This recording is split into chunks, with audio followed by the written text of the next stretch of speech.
Mosquitoes hate this smell. They'll stay far away from you. Store-bought sprays are expensive and full of chemicals that irritate your skin.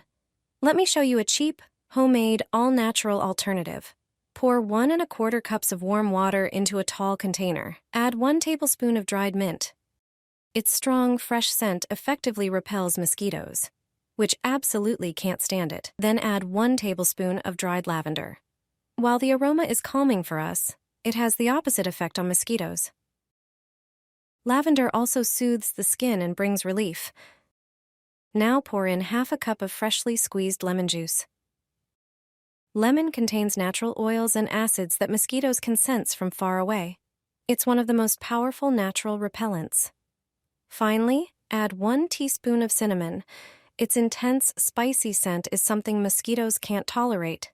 It also acts as a preservative for the mixture.